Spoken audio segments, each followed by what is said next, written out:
Terrica Joy Smith is a writer who boldly stepped out in 2019 to create the faith-based magazine Eden and Vine. Wanting a space to combine her love of gardening, photography, and her deep desire to help women grow in their relationship with God, this groundbreaking publication was born. By cultivating beauty and truth for everyday life, Eden and Vine not only gives home inspiration, but offers practical guidance on how to embrace abundant blessings in every season.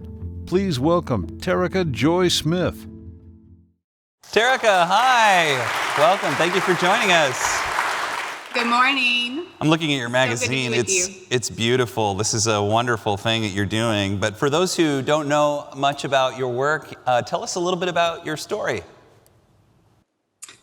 Well, I'm a mom and a wife. I homeschool my kids. I live in the hills in Tennessee. And a few years ago, God called us to this truly life-giving and beautiful work. And it's just our greatest joy. We do it right here from the hills.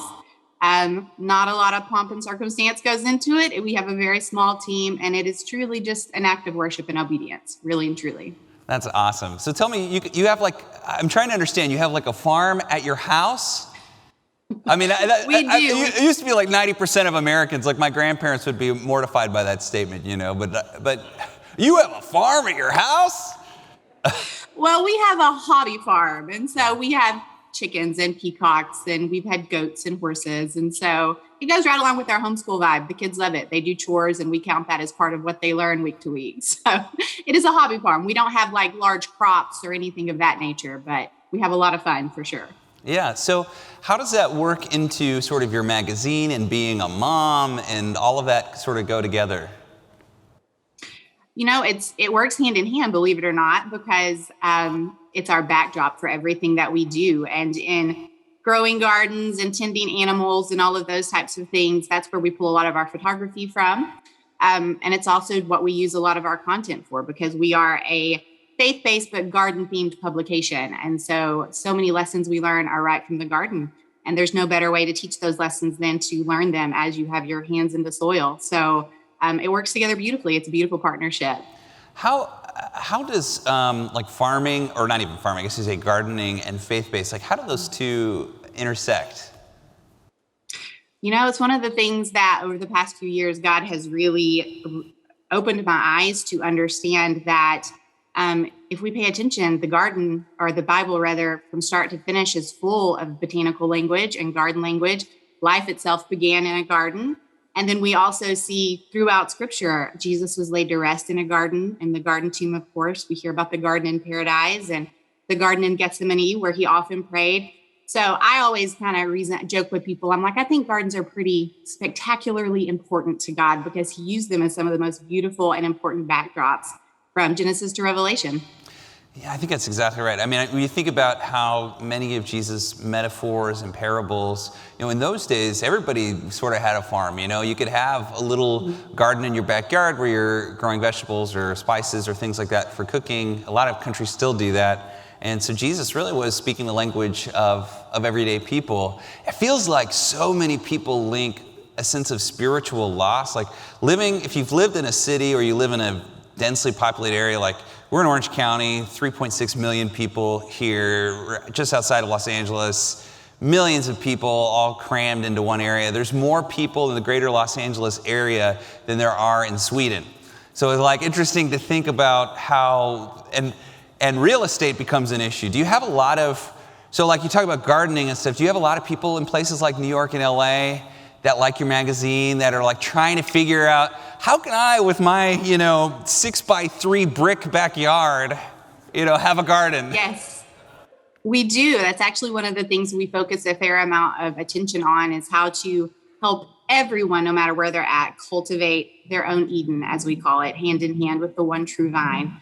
And so we do. We'll talk about things as simple as creating what we call indoor gardens, just with home decor. Or could it be just a little herb garden on, a bright windowsill? So there's lots of ways to do that. We just get really creative and kind of equipping women, especially, for how they can do that themselves. But you can do it on any scale. You certainly do not have to have acres and acres of land. You can do it with the windowsill. You can do it with no light at all, like I mentioned. But there's a lot of ways to do it. It's just a matter of getting creative. Yeah, awesome. One thing I love that you talk about is intentionally cultivating your faith. Tell us a little bit about that as well, and how can you encourage people today who kind of feel like they're not cultivating their faith well? Well, cultivating our faith is no different than cultivating a garden. It requires sowing, it requires tending, it requires harvesting, it requires periods of rest. And so again, we see throughout Scripture how Jesus used that very terminology to encourage us. What does it look like to sow, in terms of faith? What does it look like to sow love to our neighbors? What does it look like to sow time and intention into our families? And so throughout, we see that our faith is no different. It's no different than growing a garden. I think that's what's so amazing about gardening and why we have a garden-themed publication. It's because there's so many similarities and parallels between the two. Yeah. They both require lots of work, but there's so much beauty to be found when we do it. Yeah, a lot of people don't think of their faith as work the way you would for training for a sport or tending a garden, but these are the types of analogies we see in the Bible. It's real work, and it takes effort and consistency. You forget to water your plants, they're going to die. You forget to tend your spiritual life, you can die spiritually. That's exactly right. It is a lot of work, but the best things in life are the things that we put our hands to, that we've really invested in. That's when we really appreciate them. And so with our faith, I grow roses a lot, and I kind of joke with people. I have them all around my porch, and I'm like, they're the most time consuming, all the deadheading, all the pruning, all the feeding, all the fighting disease, but they're the most beautiful thing that I grow. So the things that we put the most work in are probably always going to be the things that are most beautiful at the end of the day. Well, speaking of beautiful, Eaten and Invited is a beautiful magazine, and I'm so grateful that I get my own copy here today. Terrica Joy Smith, thank you so much. Check out this new magazine, Eden and Vine. I know you'll love it, and we appreciate all the things that you're helping us do and learning to tend our gardens and tend our faith. Thank you.